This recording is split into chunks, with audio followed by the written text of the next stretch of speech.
उपमुख्यमंत्री अजित पवार यांची जनसन्मान यात्रा आज निफाड विधानसभा मतदारसंघामध्ये आहे। ज्या रस्त्यावरनं ही यात्रा मार्गस्थ होणार आहे त्यावरील खड्डे बुजवण्याचं काम सध्या युद्धपातळीवर सुरू आहे। या सगळ्याचा आढावा आमचे प्रतिनिधी मुकुल कुलकर्णी यांनी घेतला, आपण पाहूया।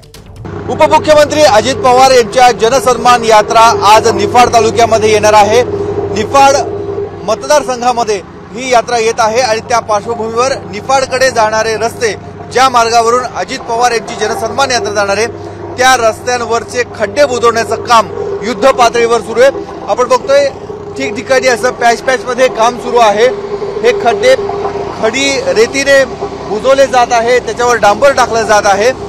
इथले जे सुपरवायझर आहे त्यांना विचारल्यावर ते म्हणतात की अनेक दिवसांपासून म्हणजे गेल्या 8 ते 10 दिवसापासून काम सुरू आहे, परंतु अजित पवार येणार त्या पार्श्वभूमीवर खड्ड्याचं काम हे चांगल्या पद्धतीने सुरू आहे। कारण रस्त्यामध्ये अनेक ठिकाणी खड्डे लागलेत, परंतु आता इथलं काम उपमुख्यमंत्री येणार त्यामुळे तरी चांगल्या पद्धतीने सुरू असल्याचं बघायला मिळतं आहे। काही वाहन चालक आपल्या सोबत आहेत।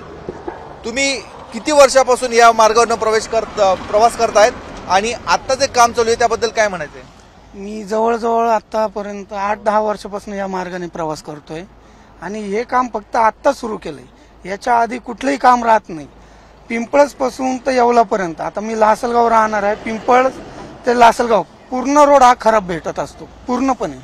नाही, पण जे काम करतात सुपरवायझर त्यांचं म्हणणं आहे की गेले 1 महिन्यापासून काम चालू आहे। नाही, त्यांचं ते म्हणणं सरळ खोट आहे। पण मग आज काम चालू आहे, काय विशेष वाटतं तुम्हाला?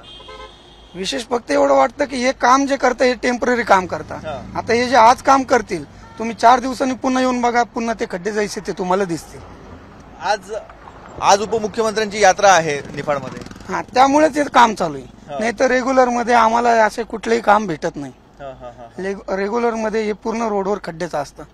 आम्हाला इतका त्रास होतो त्याच्यामध्ये, आमच्या गाडीचा मेंटेनन्स, त्याच्यानंतर आमच्या गाडीत जे बसलेले असतात त्यांना जो त्रास होतो ते खूप काही त्रास त्याच्या रोडमुळे आम्हाला सहन करावा लागतो। सारखी वारंवार यात्रा आली तर तुम्हाला चांगले रस्ते मिळतील असं वाटतं का? आज एका यात्रेमुळे रस्त्यावरचे खड्डे बुजवले जात आहेत। नाही, ती गोष्ट तर खूप आनंदाची राहील। सारखी वारंवार यात्रा यावा जेणेकरून आम्हाला तरी रस्ते चांगले भेटत असतील। त्यामुळे सारखी यात्रा ही कंटिन्यू येतच राहावा। महिन्यातनं 2 यात्रा झाल्या ना तरी खूप आनंद राहील। हे इथले वाहन चालक आहेत, लासलगाव म्हणजे कांद्याच्या पट्ट्यामध्ये ते राहणारे आहेत। त्यांचं म्हणणं आहे की गेल्या अनेक वर्षापासून ते या मार्गावरून प्रवास करतात, मात्र आता ज्या पद्धतीने युद्ध पातळीवर खड्डे बुजवण्याचं काम सुरू आहे तसं याआधी त्यांनी बघितलेलं नाहीये। कामाचा दर्जा तरी सध्या चांगला दिसतोय, कारण इथूनच पुढच्या बाजूला अजित पवार यांची जनसन्मान यात्रा जाणार आहे। त्यामुळे वारंवार अजित पवारांची अशी यात्रा येऊ आणि यांचे रस्ते चांगले सुस्थितीत राहू अशी अपेक्षा व्यक्त केली जाते।